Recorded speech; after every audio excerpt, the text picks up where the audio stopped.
I somehow gotten stronger when I improve my form related skill. Episode 1 की starting में हम लोग को कुछ एडवेंचरर का ग्रुप दिखाया जाता है जो कि फॉरेस्ट में एक रैंक एस के काफ़ी बड़े फायर ड्रैगन से लड़ रहे होते हैं। वो ड्रैगन काफ़ी पावरफुल होता है और वो पूरे फॉरेस्ट में आग फेंक देता है, जिसकी वजह से एडवेंचरर को भी वहाँ से भागना पड़ता है। वहीं कहीं पर फार्म में हमें हमारा मेन कैरेक्टर अल दिखाया जाता है, जिसको बादल कड़कने की आवाज़ आती है तो उसे लगता है कि क्या बारिश आने वाली है, बट वो उसे इग्नोर करता है और अपने फसल की तरफ देखता है जो कि उसको काफ़ी अच्छी लगती है और वो कहता है कि अब इनको काटने का समय आ गया है। और सारी अपनी फसल को काट कर ट्रॉली पर रख देता है, जिसके बाद वो देखता है कि उसका लेवल 10 हो जाता है। तभी पीछे से अल का दोस्त टेस्टा आ जाता है और उससे पूछता है कि तुम क्या कर रहे हो। तब अल बताता है कि ये देखो मेरी फार्मिंग स्किल 10 की हो चुकी है। ये सुनकर टेस्टा हैरान होकर अल से कहता है, लेकिन तुम हाल ही में तो तुम्हारी फिशिंग स्किल भी तो लेवल 10 की हुई थी ना। तो अल कहता है इसमें क्या बड़ी बात है, जिस पर टेस्टा कहता है नहीं ऐसा नहीं हो सकता है, मैं खुद एक फिशरमैन हूँ और मेरा लेवल तुमसे ज्यादा कम है, तो तुम एक फार्मर होके तुम्हारा लेवल फिशरमैन से ज्यादा कैसे है। तो अल कहता है कि मेरे ऊपर ग्रोथ बूस्ट की ब्लेसिंग है, जिसकी वजह से ये सब होता है। अल अपनी न्यू स्किल देख रहा होता है, लेकिन उसको समझ नहीं आ रहा होता कि आखिरकार ये स्किल है क्या। जिसके बाद टेस्टा अल से कहते हैं कि तुम्हारे अटैक पावर तो 73,000 पॉइंट से भी ज्यादा है, जो कि बहुत ज्यादा है। ये सुनकर अल कहता है तुम सही कह रहे हो, लेकिन इससे इंपॉर्टेंट बात तो ये है कि मुझे इन सब्जियों को रॉयल कैपिटल में डिलीवर करके आना पड़ेगा ताकि मैं इन्हें मार्केट में बेच पाऊं। जिसके बाद अल एक कैरेट खाता हुआ रॉयल कैपिटल की तरफ जा रहा होता है। तभी उसे आसमान में से आवाज आती है, तो वो देखते हैं कि आसमान में तो वही ड्रैगन है जो कि एपिसोड के फर्स्ट में दिखाया जाता है। वो ड्रैगन अभी भी उन एडवेंचरर से लड़ रहा होता है। एडवेंचर को पता लग जाता है कि वो लोग इस ड्रैगन को नहीं हरा पाएंगे, इसलिए वो लोग वापस जाने की सोचते हैं। अल उतर कर कहता है कि मुझे इस ड्रैगन को डिस्ट्रैक्ट ही करना है ना। जिसके बाद वो अपनी पावर का यूज करके उस गाजर को ड्रैगन के ऊपर फेंकता है और ड्रैगन पूरी तरीके से फट जाता है। ये देखकर अल काफी ज्यादा शॉक हो जाता है और वहीं पर एडवेंचर भी काफी शॉक हो जाते हैं कि आखिरकार ये किसने और कैसे हुआ। और सोचने लगता है कि एक छोटी सी गाजर से ये ड्रैगन फट कैसे गया। तब उसको याद आता है कि हाँ मेरे अटैक पावर तो बढ़ते जा रहे हैं इसी वजह से। जिसके बाद वो और ज्यादा ध्यान नहीं देता है और रॉयल कैपिटल की तरफ चला जाता है। वहीं पर एडवेंचर अल के घोड़ा गाड़ी के टायरों के निशान के पास आकर कहते हैं कि आखिरकार वो था कौन। जिसके बाद अल मेगिस के रॉयल कैपिटल के गेट के सामने खड़ा होकर गार्ड को अपना पास दिखाकर कहता है कि मैं सिल्स विलेज से एक फार्मर हूँ और यहाँ पर वेजिटेबल डिलीवर करने आया हूँ। अल को भी अंदर जाने की परमिशन मिल जाती है। तभी अल देखता है कि सामने एक बंदा एक लड़की को किडनैप कर ले जा रहा होता है और वहां से भागने की कोशिश कर रहा होता है। अल भी ये सब चीजें देख लेता है और उस लड़की को जाकर बचा लेता है। इस वजह से उस किडनैपर को काफी ज्यादा गुस्सा आ जाता है और वो नाइफ निकालकर अल के ऊपर अटैक करने लगता है, लेकिन अल उसके सारे अटैक को डॉज करके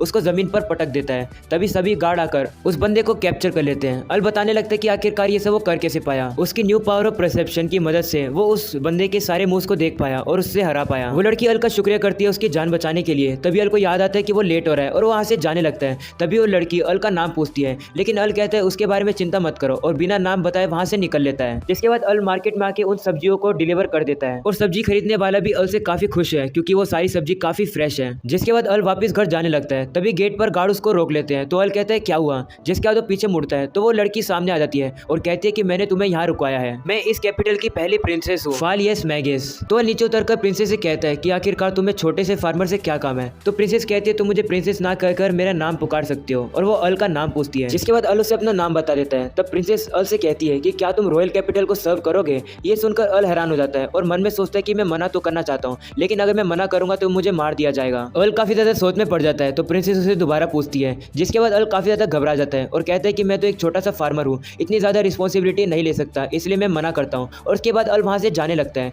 लेकिन प्रिंसेस उसको पकड़कर कहने लगती है कि तुम मना क्यों कर रहे हो, रॉयल पैलेस पर काम करने पर तो तुम्हें काफी पैसे मिलेंगे। अल कहता है इससे मुझे कोई फर्क नहीं पड़ता, मैं तो सिर्फ अपने फील्ड में खेती बाड़ी करना चाहता हूँ अपनी जिंदगी भर। ये सुनकर प्रिंसेस कहती है कि अगर तुम इस ऑफर को एक्सेप्ट करोगे तो मैं तुम्हें 33 स्क्वायर मीटर का फील्ड गिफ्ट करूंगी, जो कि रॉयल कैपिटल के काफी पास पड़ता है। अल मना करता है और कहता है कि तुम जबरदस्ती मुझे रिक्रूट क्यों करवा रही हो। तो प्रिंसेस कहती है कि जिस बंदे को तुमने थोड़ी देर पहले डिफीट किया था उस बंदे का जनरल स्टेटस 500 पॉइंट्स है। ये सुनकर अल कहता है कि ये एवरेज स्टेटस क्या होता है। तो प्रिंसेस बताती है कि एक नॉर्मल पर्सन का एवरेज स्टेटस 50 पॉइंट्स होता है, वहीं पर एक एडवेंचर का 130 पॉइंट्स और एक नाइट और कैप्टन 600 पॉइंट्स पर जा सकते हैं, और एक जो लेजेंडरी हीरो होता है उसका पॉइंट होता है 1000 पॉइंट, और जिसे तुमने हराया वो कैप्टन लेवल का बंदा था, तो क्या तुम मुझे अपना स्टेटस दिखा सकते हो। तो अल अपने पॉइंट्स को याद करता है जो कि 65,000 होते हैं। ये देखकर वो घबरा जाता है क्योंकि ये बात वो प्रिंसेस को नहीं बता सकता है क्योंकि उसके पॉइंट्स कुछ ज्यादा ही हाई हैं। जिसके बाद हमें वही एडवेंचर को दिखाया जाता है जो कि वहां पर ड्रैगन की क्रिस्टल को ले आते हैं और इन्फॉर्म करते हैं कि ड्रैगन हार चुका है, लेकिन उसे हराने वाले हम लोग नहीं है, कोई और ही पर्सन है जिसके पास काफी पावरफुल वेपन वेपन था उसने तो ड्रैगन को ब्लास्ट ही कर दिया। हमने उसकी घोड़ा गाड़ी का पीछा करने की कोशिश करी लेकिन इतने में वो वहाँ से गायब हो गया। इससे उनके प्रिंसेस को समझ आ जाता है कि ये एडवेंचर अल की बात कर रहे होते हैं।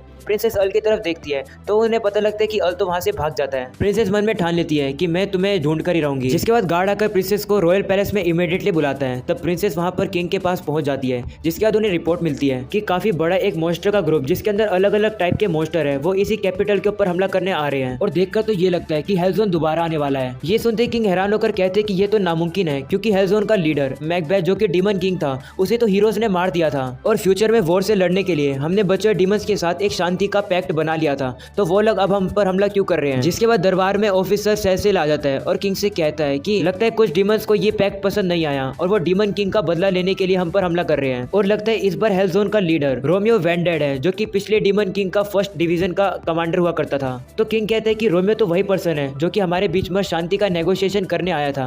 ये सुनकर सेसिल कहता है लगता है वो शांति कभी चाहता ही नहीं था, वो बस मौके का यूज कर रहा था ताकि वो हम पर हमला कर सके। और पिछली बार जिस हीरो ने डीमन किंग को हराया था वो हीरो भी पहले ही मर चुका है और हम लोग और ज्यादा लोगों को नहीं खो सकते हैं। इसलिए मैं आपको एडवाइस देता हूँ कि आप और प्रिंसेस इस रॉयल कैपिटल से भाग जाओ क्योंकि यहाँ पर काफी खतरा है। जिस पर किंग कहते हैं कि आखिरकार मैं अपने लोगों को अबेंडन कैसे कर दूं, और वैसे भी मैं ही वो पर्सन था जिसने कि डीमंस के साथ पीसफुल पैक्ट किया था, इसलिए मुझे सारी रिस्पॉन्सिबिलिटी लेनी होगी। सेसिल कहते हैं इसलिए हम आपको ट्रस्ट करते हैं। डीमन किंग के मरने के बाद आपने बाकी डीमंस को मारा नहीं था बल्कि उनके साथ पीसफुल पैक्ट बना लिया था और हमें आपके जैसे ही लीडर की जरूरत है जो कि लड़ाइयाँ ना होने दें। इसलिए मैं चाहता हूँ कि कैसे ना कैसे करके आप इस बैटल में जिंदा रहें। जिसके बाद बाकी सभी गार्ड्स भी किंग से कहने लगते हैं कि आप यहाँ से जाइए और सेफ रहिए। और अब किंग भी उन लोगों की बात मान लेता है। रात के टाइम में अल घर पहुंचता है और वो जैसे गेट खोलने की कोशिश करता है उसका हैंडल ही टूट जाता है क्योंकि अल ने उसके ऊपर कुछ ज्यादा पावर लगा दी। जिसके बाद वो अंदर बैठ जाता है। तभी टेस्टा अल के पास आता है और बताता है कि काफी सारे मॉन्स्टर विलेज के पास दिखाई दिए हैं, हम लोग को यहाँ से भाग जाना चाहिए, जल्दी चलो। अल पहले तो इस बात को इग्नोर करता है लेकिन उसको याद आता है कि उसकी फसल खराब ना हो जाए, इसलिए वो दौड़कर अपने फसल के पास जाने लगता है। टेस्टा कहते हैं विलेज के पास एक केव है, मैं और बाकी विलेजर भी वहीं रहेंगे, तुम भी जल्दी वहाँ आ जाना। जिसके बाद अल फील्ड पर पहुंचता है और वहाँ पर कुछ भी खराब नहीं होता है, जिसको देखकर वो काफी ज्यादा रिलीव हो जाता है।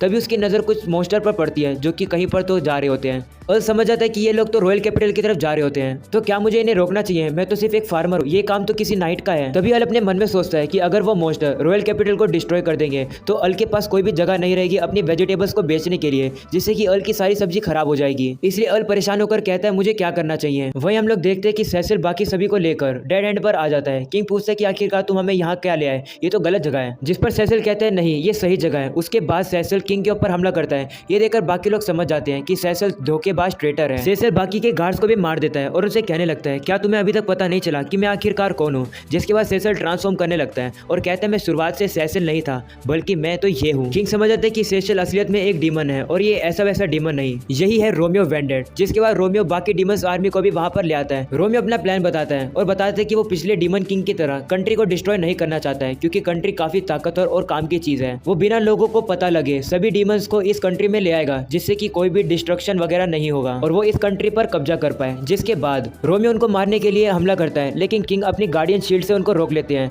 तभी किंग की हालत खराब होने लगती है तो प्रिंसेस भी किंग की हेल्प करती है। तब हमें पता लगता है कि रोमियो ने ही उस ड्रैगन को भेजा था और उस लड़के को भेजा था प्रिंसेस को किडनैप करने के लिए। वो प्रिंसेस से पूछता है कि मेरा प्लान खराब किसने किया, लेकिन प्रिंसेस बताने से मना कर देती है। इसकी वजह से रोमियो पावर बढ़ा देता है और उनकी पूरी गार्डियन शील्ड टूट जाती है और उनसे गेम ओवर बोल के उनके ऊपर डार्क मैजिक यूज करता है। तभी वहां पर अल आ जाता है और वो अपनी फार्मिंग टूल की मदद से जमीन को प्लो कर देता है जिसकी वजह से जमीन में काफी दरार पड़ने लगती है और सभी मॉन्स्टर गिर जाते हैं उसके अंदर। रोमियो अल से पूछता है कि तुम हो कौन। तब अल बताता है कि मैं एक फार्मर हूँ। जिसके बाद रोमियो पूछता है कि तुमने आखिरकार किया क्या। तो अल कहता है मैंने तो सिर्फ प्लोइंग करी, ये एक ऐसी टेक्निक होती है जिससे कि मैं सोइल को रिप्लेस कर सकता हूँ, जिससे कि सोइल में न्यूट्रिशन आ जाते हैं। ये सुनकर रोमियो गुस्सा हो जाता है और अल के ऊपर हमला करके कहता है मैंने तुमसे ये नहीं पूछा था। तभी अल रोमियो की तलवार को पकड़ लेता है और पकड़कर रोमियो को माउंटेन की दीवार पर फेंक देता है। ये देखकर रोमियो समझ जाता है कि अल वही पर्सन है जिसकी वजह से उसके सुबह के प्लान फेल हो गए थे। अल से लड़ने के लिए रोमियो अपने रियल फॉर्म में आने लगता है और ये देखकर प्रिंसेस कहने लगती है कि इसका लेवल तो 78 है और अल को वहां से भागने के लिए कहती है। लेकिन रोमियो काफी गुस्सा होकर अल से कहता है तुमने मुझे गुस्सा दिलाया, अब इसकी भरपाई लो। रोमियो अल को पंच मारने के लिए सामने आ रहा होता है लेकिन अल एकदम आराम से खड़ा होता है। जिसके बाद वो रोमियो को एक हल्का सा पंच मारता है जिसके वजह से रोमियो वहीं पर हार जाता है।